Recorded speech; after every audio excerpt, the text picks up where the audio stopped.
Hi, I'm Nova Tower, broker and partner at Waypoint Brokers Collective and your host at the For Real Estate podcast. Recently, Waypoint became the first and only fully green designated brokerage in Maine, and to honor that, we are kicking off a 10-episode series on sustainability in real estate. And we are getting started today here in this amazing mobile recording studio provided generously by the team at OpBox and in conjunction with Nonsensible Productions. Our host, Rising Tide, is providing the beer and the location and the good music you might hear in the background. They didn't order the traffic noise, so please forgive us for that, but we're here on site having fun, and the audio should share that. Over the next few months, we're going to be interviewing Maine business leaders and some folks throughout the country who are doing really interesting things and have interesting perspective on home performance and sustainability within the real estate industry. And if you're wondering what the heck that means, don't worry. I get that question a lot, and we will be talking about that as well.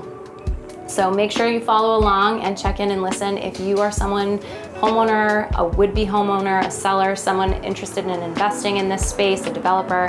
If you're thinking about sustainability within real estate, then check us out, listen, and you might learn a few things. As a green designated broker and just a mom and community member here in Maine, I'm passionate about this topic because Maine has some really lofty climate goals.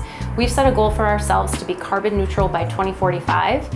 And I think as real estate professionals, I'd like to think of us as sort of stewards for the built environment. And we at Waypoint really want to be a part of the solution and part of reaching that climate goal. And that's really why we're talking about this stuff. We want to spread this message. Together at Waypoint, we've made the decision to go green because we are trying to amplify that message to the community and really support and advocate for it. And that's what this sustainability series is all about, is bringing some information and knowledge and some passion out to the community of listeners.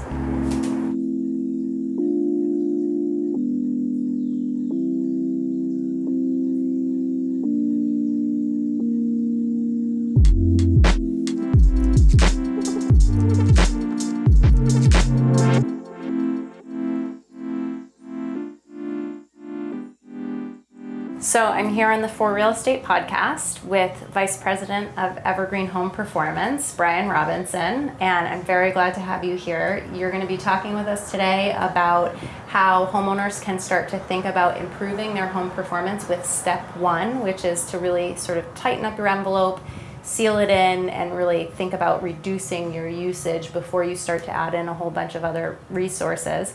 So I'd love to start just by hearing from you, if you could just tell us a little bit about Evergreen Home Performance and what you guys are all about. So I'll let you take it away. Evergreen Home Performance has been around since 2006, and our reason for being is to help homeowners.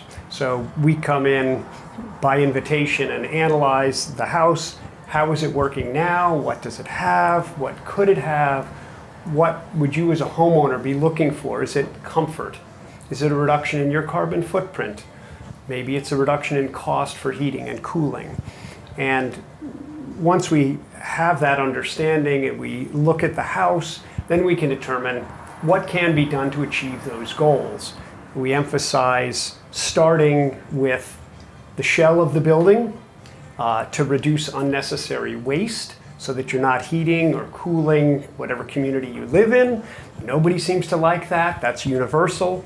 And once you decrease that unnecessary waste, then others can come in and consider helping you with things like heat pumps to have a more efficient heating and cooling system.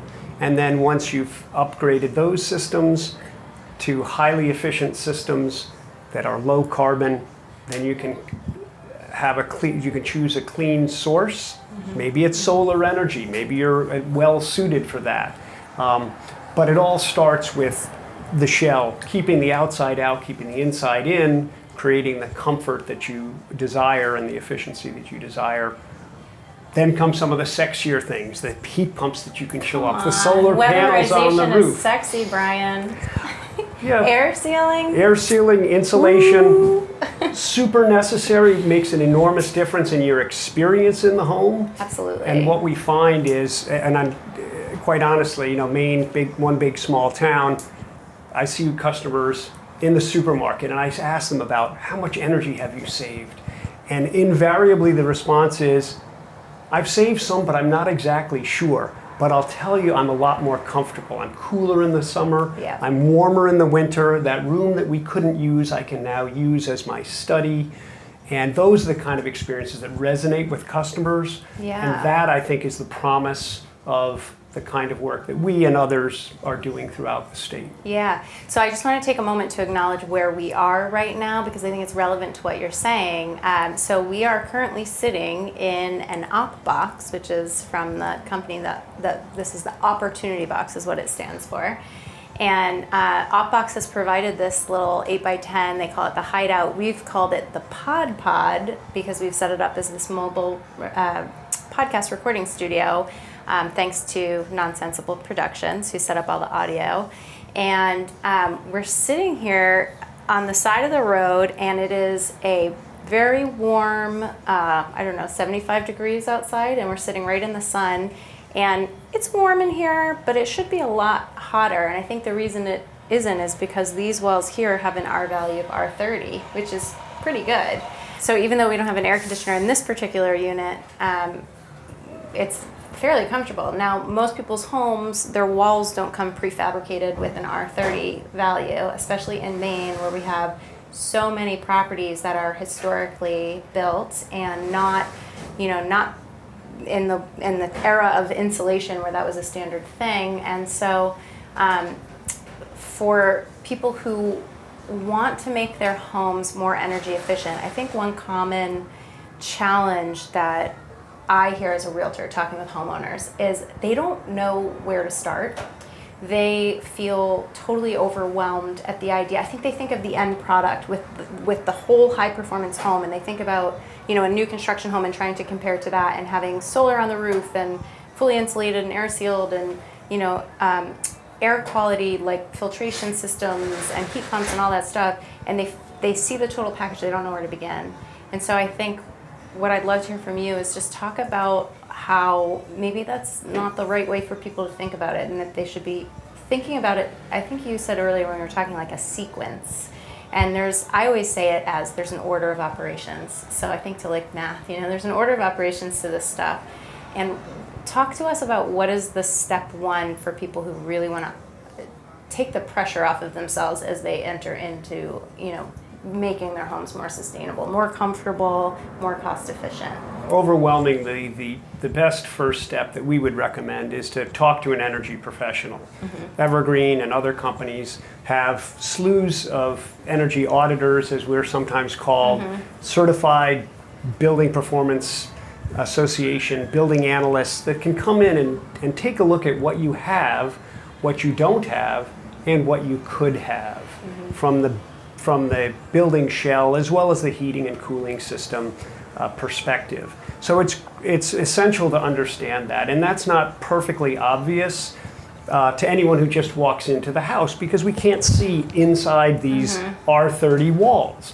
And this R30 wall looks exactly like an uninsulated wall in an 1850s sure. farmhouse. So determining those factors, we typically call that an energy audit or an energy consult, is the best first step. So think of it like a menu. And an energy auditor can come in and create a menu of options for you to improve things like the basement, the sidewalls, the attic, the roof, all of the things that are necessary to keep the outside out and the inside in, because a building like this with an R30 wall looks identical in many cases to an uninsulated wall, and it takes a professional to figure out what's there, what's not there, and what could be there. So that first step is critical because it gives you a path. I'll tell you an example. One of our employees had, prior to employment with us, had installed heat pumps throughout her entire house, mm-hmm. upstairs and down. She could heat in the winter, cool in the summer. It was fully electrified, and she was thrilled. But she hadn't insulated yet or air sealed. Common story. Once she insulated and air sealed, and she was our customer before our employee, once she had the house fully insulated by Evergreen, she never needed to run that heat pump upstairs again. Mm-hmm. So she had overinvested in that product, Right. unbeknownst to her. Sure. And that's the kind of Well, that's the trip order of operations we're talking about, right? And I've heard other people add on to that. So, air seal and insulate first. To your point, that's reducing your need for usage.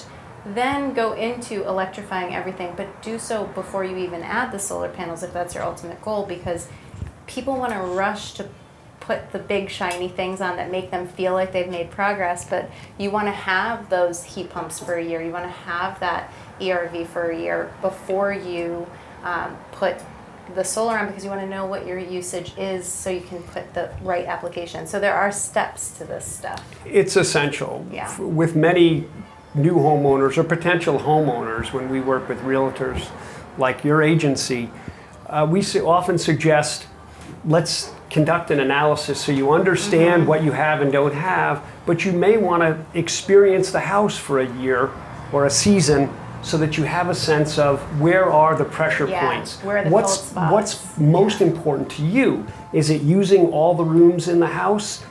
Because if you notice the upstairs is too cold in the winter, you don't have to hang a blanket over the entryway to the upstairs.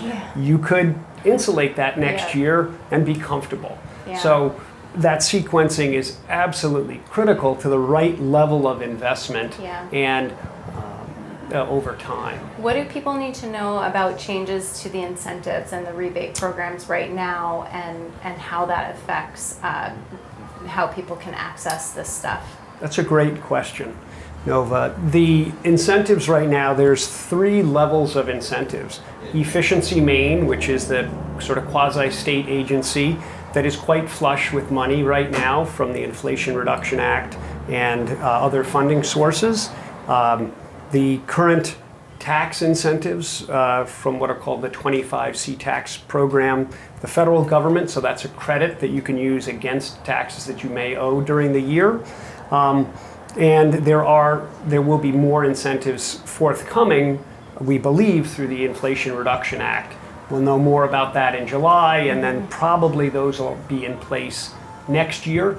But it doesn't mean that you need to wait, because these incentives, many of them roll over and start afresh each year. So you can take advantage this year and next year, and again, that progression. So currently, as a homeowner in the state of Maine, whether it's a primary residence or even a vacation home, a second house, there are incentives up to $8,000, up to 80% of the cost of the first $10,000 worth of building shell improvements, which is phenomenal. That plus the $1,200 federal tax credit could be as little as an $800 investment for $10,000 worth of improvements. It doesn't get much better than that. Now, there are income qualifications, but again, the best place to start is to call a company like Evergreen to get started and understand your house, the possible incentives, what you could have, and really what you deserve. Yeah. You just made me think of a question, which is how much, I don't know, I'm going to put you on the spot, so feel free to say you can't answer that on the fly, but there's such a range with this stuff. And as I understand it, because someone could piece things together, right? You could start like this year, you could insulate your basement. Next year or 2 years later, you could insulate your attic. Or you could do them all at the same time if that's a budget you have. But how does that affect you guys? And is there a way that you can give like a price range on the lowest end of the projects that you do all the way up to the highest end? And what is maybe an average cost? Because I think probably people don't even have a concept of how much it would cost to insulate, say, a average 3-bedroom, 2-bathroom, 2,000 square foot house. Yeah, so obviously it depends on what's there and what's not. The average house in Maine is 75 years old. We have the oldest housing stock in the nation, so we've got wonderful baseline stock. It's well built, it's stood the test of time, but there's often a lot of areas for improvement. Sure. Typically, according to Efficiency Maine, and they're the ones that incentivize thousands and thousands of these projects throughout the state, they suggest that the average price throughout the entire state, we're talking all the way from the southern border at New Hampshire to up to the crown of Maine, almost Canada, is around $7,000 of investment that people are making on average. Now, an average means there may be $3,000 Sure, of investments course. and $30,000. We tell our customers, expect to invest somewhere from $5,000 to $55,000, depending on whether you're doing just a basement or an attic or all in one. Some customers like one stop. I want everything done because I don't want to be disturbed this year and next year and the following year with a construction project. Yeah. That's fine. Some say I'd like to start in the attic because I'm most concerned about comfort upstairs. It's too darn hot in the Sure. summer and too darn cold in the winter. Right, you really customize a plan, like you said, based it's- on the property and what their particular goals are. Absolutely, Yeah. it's unique. For our customers, the average investment is around $7,000 to $8,000. Yep. And for that level of investment, when you consider that's net of incentives, they're actually receiving somewhere in the $12,000 to $14,000 amount of improvements. It's an So it's incredible about incentive. half price Yeah. when you Who when you doesn't think like of a it that way. 50% coupon? It's pretty amazing, and having been in this business for over a decade, it's the best incentives we've ever seen. Yeah, absolutely. I think one thing I would just add that I think is important for people to know is like you don't have to know what projects you want done in your house. You just have to know what bothers you about your house and where your own pain points are, and then you guys can do the rest and help, because sometimes it's not intuitive. The things that will solve that particular problem, it's not necessarily what you think it is. Like one example I always like to tell people when I'm walking buyers through a home, especially the first time home buyers and they have no idea about home ownership or managing a home maintenance or any of that, and you see like an uninsulated rim joist. And I always like to tell people, like, this could be your first project, right? Like that is the easiest, lowest hanging fruit thing you could do to improve the efficiency of your home. And you could DIY it if you wanted to, or hire the experts and roll it into another package. But I love sharing that stuff with people because I think a lot of people just don't know that stuff, and it can make such a dramatic improvement. I'll speak from experience and I'll brag about you guys for a minute here, because not our house where we are now, but our first house, our last house, was a 1782 historic, incredible colonial with a lot of history and not a lot of efficiency. And we had reached out to Evergreen because we had known of you guys through, my husband used to work for Energy Circle, and we knew Richard, who's your president, and we had him out to the house at the time, and he came and he did an estimate for us, and we were going to do all this insulation, all this air sealing, and then a week later a tree fell on our house and totally changed the course of the project we were working on in that moment. I called Richard up, asked him, I said, here's the deal, and we have all these other projects now we've got to fix, like, is that even in your wheelhouse? Can you do that? And Richard, to his credit, was so kind, and he actually helped me by saying, I'd love to come do this project for you, but there's another company that could probably serve you a little bit better and a little bit more cost effectively, and I hate to send you somewhere else, but I'm happy to make that connection if you'd like. And in fact we did, and he really helped us in that way. So I always appreciated that about Evergreen, because to your point, it really felt like you guys were looking at my home as a holistic ecosystem, and you were looking at what our goals were, and you were helping us to align those, to make our goals match the service that we were getting. So credit there, but I will say about that project, we did end up insulating, we did end up air sealing, and we saw in the first winter after doing that project, we reduced our oil consumption by more than 50%. It was incredible, and for the first time, the thermostat set at 68 to 70, but before we were always cold, even though it said 68 to 70. And this time, once it was insulated, it said 68 to 70, and we were comfortable for the first time. So that was a really huge lifestyle change for us.